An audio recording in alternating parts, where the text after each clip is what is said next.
Bismillahirrahmanirrahim. Assalamualaikum warahmatullahi wabarakatuh. Salam sejahtera untuk kita semua, teman-teman semua.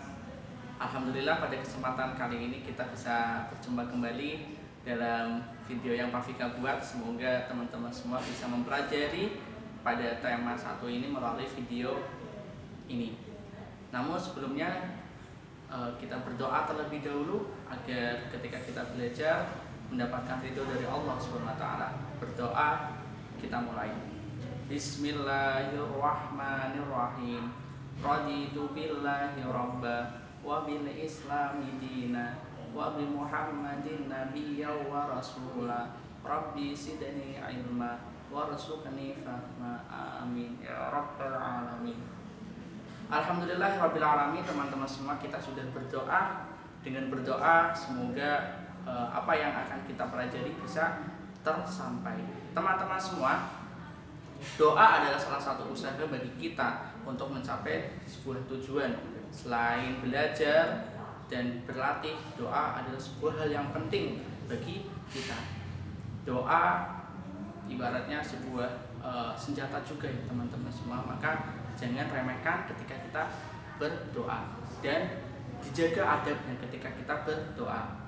Teman-teman semua tentunya sudah hafal surah An-Nasr ya, tentang di dalamnya adalah tentang salah satunya adalah pertolongan Allah ya, memang berisi tentang pertolongan Allah, dan di dalamnya kita dituntut untuk memuji kebesaran Allah Subhanahu wa taala.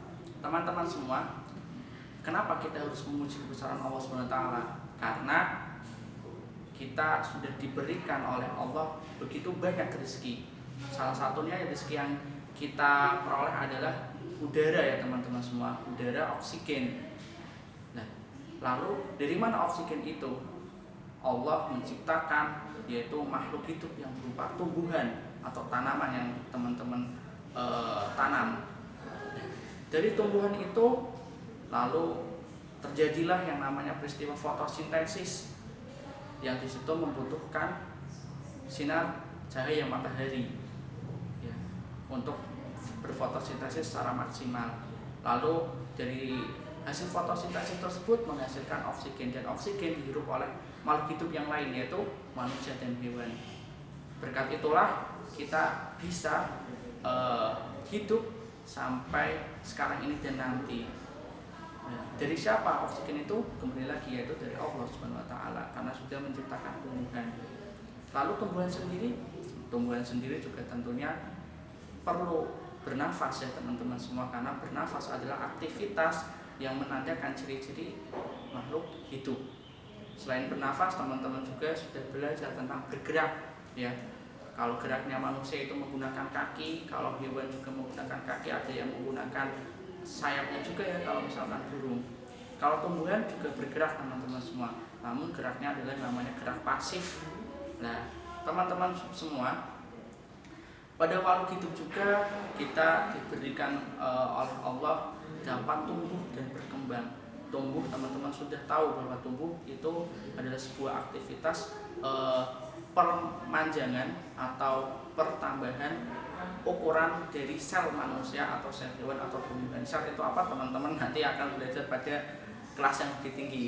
Nah, di situ sehingga pada pertumbuhan itu dapat diukur dan dapat dinyatakan dengan angka, dapat diukur dengan alat-alat ukur seperti meteran, timbangan, seperti itu teman-teman semua.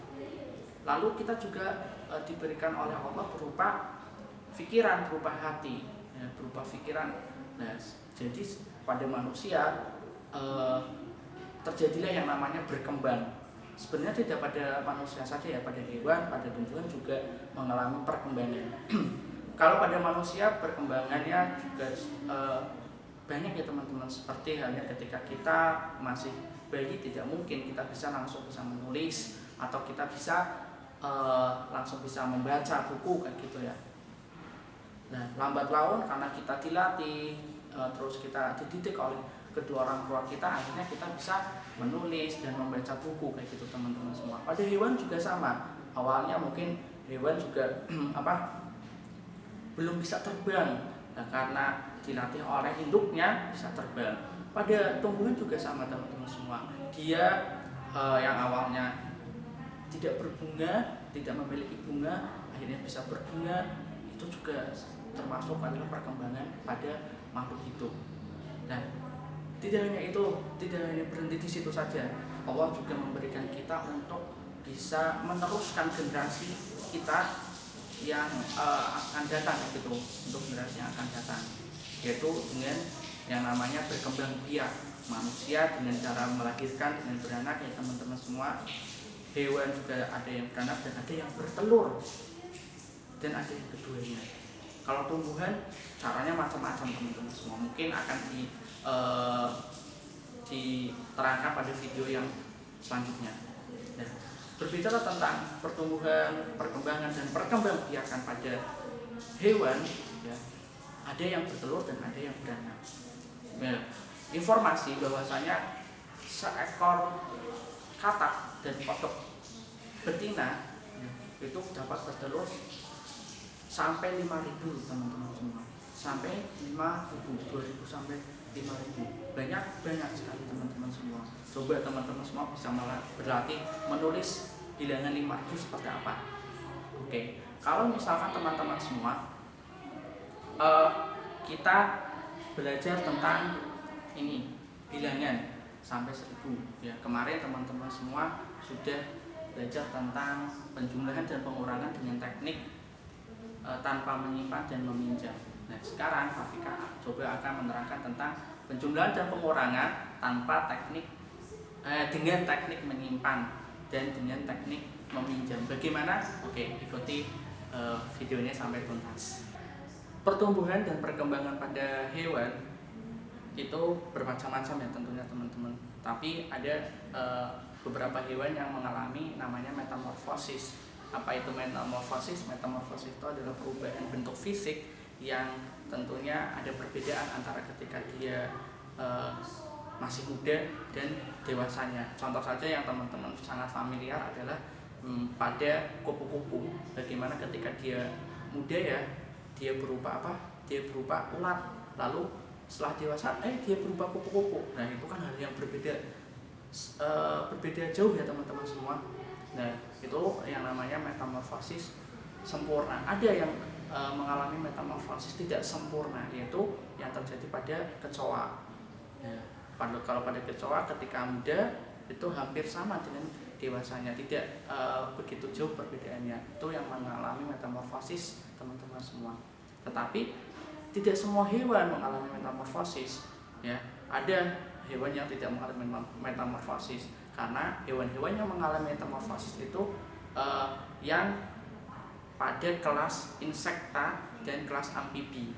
Nah, bermacam-macam ya tentang keanekaragaman hewan. Iya, karena Allah menciptakan makhluk hidup itu tidak hanya satu jenis saja, tapi beragam. Tujuannya apa? Tujuannya adalah untuk kita belajar dan kita saling mengenal satu sama lain, termasuk manusia. Manusia juga tidak diciptakan hanya pada suku Jawa saja, tapi juga ada suku-suku yang lainnya terutama adalah di Indonesia. Di Jawa saja teman-teman, ketika kita berbicara itu memiliki dialek-dialek yang berbeda-beda. Seperti itu, seperti kayak Pak Fika misalkan. Pak Fika berdialek kayak orang Tegal ya, yang Medok kayak gitu. Nah, berbeda lagi mungkin kalau Bapak Ibu guru yang lain, karena berasal dari daerah yang berbeda walaupun masih dalam lingkup Jawa Tengah. Itulah keragaman yang ada di Indonesia teman-teman semua. Nah, keragaman itu bukan untuk dibeda-bedakan dan bukan untuk disenjangkan, tapi untuk kita tahu, kita mengerti, memahami mereka sehingga persatuan Indonesia itu bisa kuat teman-teman semua. Persatuan Indonesia dilambangkan oleh pohon beringin pada sila yang ketiga ya teman-teman semua. Baik teman-teman semua, berbicara tentang penjumlahan, tadi Pak Fika sudah menyinggung tentang penjumlahan dan pengurangan dengan teknik menyimpan dan teknik meminjam. Bagaimana caranya? Oke, Pak Fika akan menuliskan sebuah bilangan ya.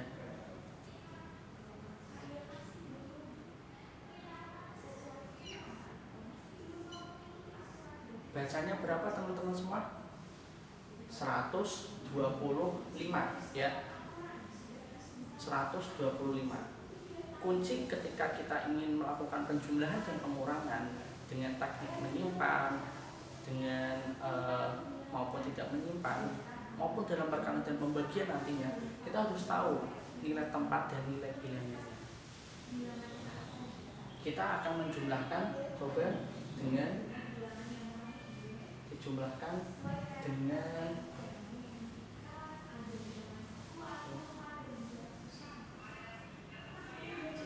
berapa? 47. Kita sekali lagi harus tahu nilai tempat bilangannya.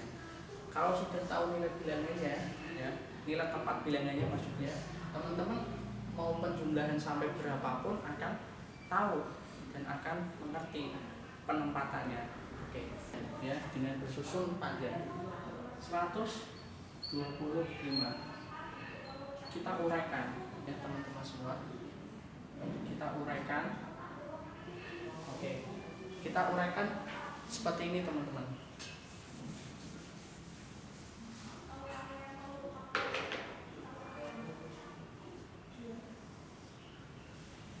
Yang bernilai satuan,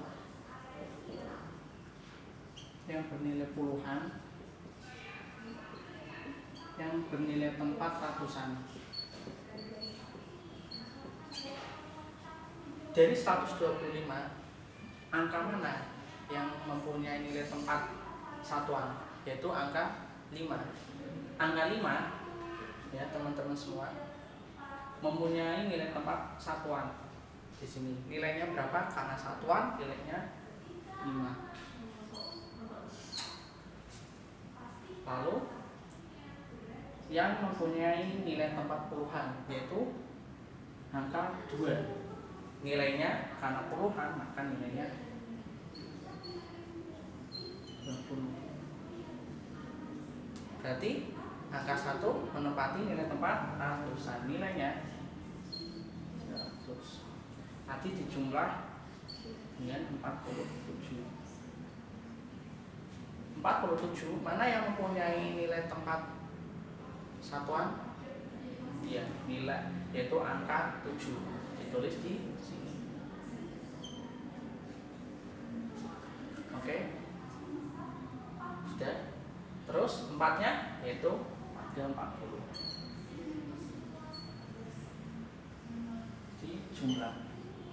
Kuncinya yang kedua ketika kita ingin melakukan penjumlahan penyimpanan, ya, kuncinya adalah ketika pada satuan angka nanti yang tertulis itu berjumlah 1. Pada puluhan nilai yang tertulis, ya, yaitu berjumlah 2 angka. Angka berapa dan 0. Ratusan itu terdiri dari 3 angka. Angka berapa dan 2 0. Seperti itu ya teman-teman semua. Oke, ini adalah cara penjumlahan menyimpan 1. Karena nanti hanya 1 saja. Oke, teman-teman semua. Kita lakukan penjumlahan dari satuan. 5 ditambah 7 berapa teman-teman semua? Simpan angka 5 di dalam pikiran. 5 ya, sudah punya 5 tambah 7 ya. 5, 6, 7, 8, 9, 10, 11, 12 12. Tadi bagaimana? Pada satuan harusnya hanya memiliki 1 angka saja, tetapi ini memiliki 2 angka, yaitu angka 1 dan angka 2. Nah, kita uraikan lagi. Dari bilangan 12 ini, ya, angka mana yang menempati nilai tempat satuan? Yang mempunyai nilai tempat satuan yaitu angka 2. Tulis angka 2. Lalu satunya Pak Fika? Satunya berarti nilai tempatnya, nilainya yaitu nilai tempatnya yaitu puluhan. Maka nilai 1 ini 10. Kita tulis di puluhan. Baru kita menjumlahkan. Ya, di sini kita sudah yang 1 ini nilai tempatnya adalah puluhan, bernilainya 10. Kita baru jumlahkan. 0 tambah 0 tambah 0, tulis 0. 1 ditambah 2, 3 ditambah 4, 7. Lalu yang ratusan tinggal diturunkan. Maka jumlah 125 ditambah 47 hasilnya berapa? 172. 172 ditulisannya bagaimana? 172. Seperti ini teman-teman semua, cara melakukan penjumlahan dengan teknik menyimpan 1. Kalau menyimpan 2, tinggal kalau misalkan di sini kok ada 3 angka, berarti harus ada yang dinaikkan ke ratusan. Seperti itu teman-teman semua. Sudah paham? Pasti sudah paham ya teman-teman semua. Nanti bisa diulang-ulang terus bagaimana tadi cara melakukan penjumlahan dengan cara menyimpan dengan disusun panjang. Baik teman-teman semua, tadi teman-teman semua sudah belajar tentang penjumlahan dengan teknik menyimpan. Lalu bagaimana Pak Fika ketika kita melakukan operasi hitung pengurangan dengan cara meminjam? Baik teman-teman semua, tidak kita hindari ya ketika kita beraktivitas di dunia ini juga kita terkadang harus meminjam kayak gitu. Meminjam di sini tentunya dengan syarat dan ketentuan yang berlaku. Dan orang yang meminjami juga tidak lantas memeras. Karena di dalam dunia ini, di dalam kehidupan ini ada orang yang usahanya meminjami kepada orang yang membutuhkan, tapi nanti ketika meminta kembali kayak gitu dengan cara dipaksa atau dengan ada munculnya paksaan berupa tambahan mengembalikannya. Dan itulah yang tidak diperkenankan dalam ajaran Islam ketika tidak ada akad dan tidak ada hal yang memperbolehkannya. Oleh karena itu teman-teman semua, maka kita diharapkan menghindari hal-hal yang seperti itu, hal-hal yang meminjam kepada orang lantas kita mengembalikannya lebih dari yang kita pinjam. Itu namanya kelebihan, itu namanya riba, dan riba tidak diperkenankan dalam ajaran agama Islam. Oke teman-teman semua, meminjam atau meminjam dalam pengurangan itu hal yang wajar ya. Cara meminjamnya bagaimana? Baik teman-teman semua, lalu bagaimana caranya melakukan pengurangan dengan cara meminjam? Pada prinsipnya teman-teman semua ketika melakukan operasi bilangan matematika, baik itu penjumlahan, pengurangan, perkalian maupun pembagian, teman-teman semua harus memahami nilai tempat dari bilangan tersebut. Lalu teman-teman juga memahami nilai angka dari bilangan tersebut dan sudah memahami simbol dari operasi di dalam matematika. Penjumlahan seperti apa, pengurangan simbolnya seperti apa, perkalian simbolnya seperti apa, pembagian simbolnya seperti apa. Baik teman-teman semua, yang tidak kalah penting adalah teman-teman mampu membaca dari bilangan. Nah, Pak Fika akan menuliskan di sini.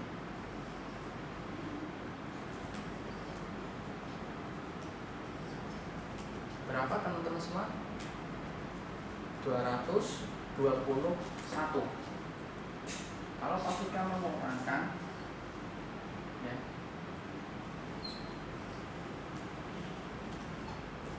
caranya bagaimana? Oke, di sini Pak Fika akan menjelaskan dengan cara bersusun panjang. Caranya bagaimana? Teman-teman akan menguraikan terlebih dahulu berdasarkan nilai tempatnya dan nilai dari bilangan 221 dan 14. 221 berarti terdiri dari satuan, puluhan, dan ratusan.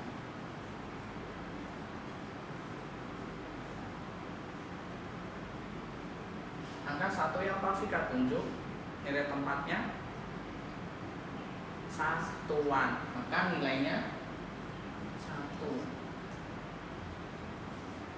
angka 2 yang Pak Fika tunjuk nilai tempatnya puluhan, maka nilainya 20.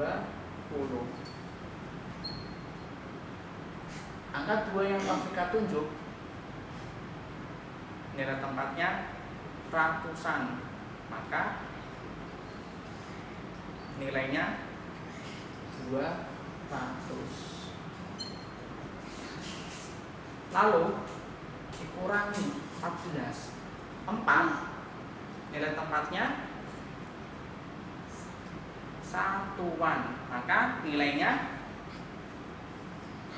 4. 1 yang Pak Fika tunjuk nilai tempatnya puluhan, maka nilainya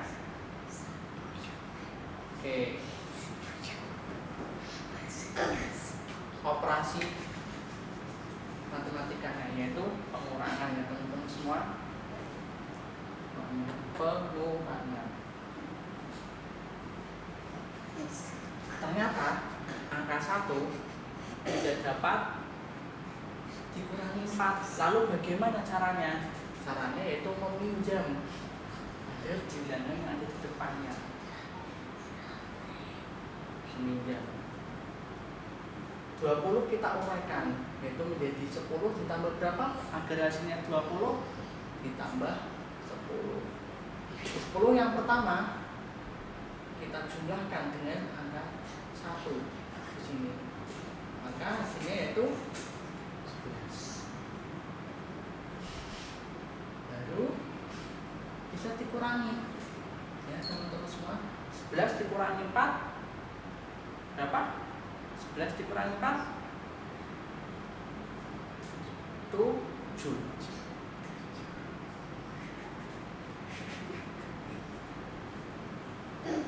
Pada puluhan tinggal 10 ya teman-teman semua, karena sudah dipinjam 10, maka 10 dikurangi 10, 0 dikurangi 0, 0, 1 dikurangi 1. Pada ratusan, maka tinggal ditulis,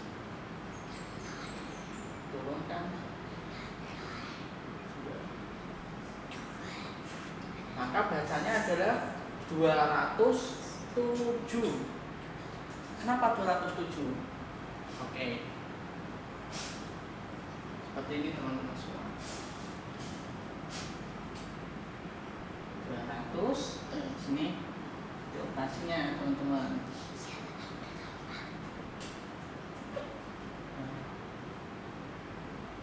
200 ditambah 0 ditambah 7. Satuan dengan satuan, 0 tambah 0 ditambah 7, 7. 0 ditambah 0, 2 diturunkan. Berapa? 207. Seperti itu teman semua. Mudah? Tentu mudah ya teman-teman semua kalau teman-teman semua sudah memahami nilai tempat dari suatu buah bilangan dan dapat menentukan nilai dari bilangannya berdasarkan nilai tempatnya, serta menempatkannya sesuai yang puluhan-puluhan, yang ratusan-ratusan, yang satuan-satuan. Dan tidak kalah penting juga kita melakukan operasi pengurangannya dari satuan, lalu ke puluhan, baru ke ratusan. Kalau sampai ribuan, Pak, ya sampai ribuan. Seperti itu teman-teman semua. Semoga teman-teman semua dapat belajar dan berdiskusi dengan ayah bunda di rumah untuk menyelesaikan tantangan yang Pak Fika berikan pada lembar kerja siswa. Teman-teman semua bisa menyaksikan video ini secara berulang-ulang, lalu mencoba mempraktekkan. Dan di dalam video ini semoga teman-teman semua bisa mengambil hikmah dari isi ya, dari awal sampai akhir, untuk bisa diterapkan dalam kehidupan sehari-hari. Insya Allah bisa membimbing kita untuk dapat lebih baik. Karena kita adalah calon pemimpin muslim, maka setidaknya kita harus lebih baik dan lebih baik setiap harinya. Karena ketika kita tidak lebih baik dari hari sebelumnya, maka kita adalah orang-orang yang merugi. Dan semoga kita menghindari itu ya teman-teman semua. Itu saja teman-teman semua dari Pak Fika. Sebelum kita tutup, mari kita mengucapkan hamdalah sebagai tanda syukur kita kepada Allah SWT yang telah memberikan kita anugerah begitu banyaknya ya, seperti oksigen itu kalau dihitung tidak akan bisa terhitung dan tidak bisa dibiayakan ya. Serta kita akhiri dengan doa kafaratul majlis. Alhamdulillahirabbil alamin. Subhanakallahumma wa bihamdika asyhadu an la ilaha illa anta astaghfiruka wa atubu ilaik. Sekian dari Pak Fika. Wassalamualaikum warahmatullahi wabarakatuh.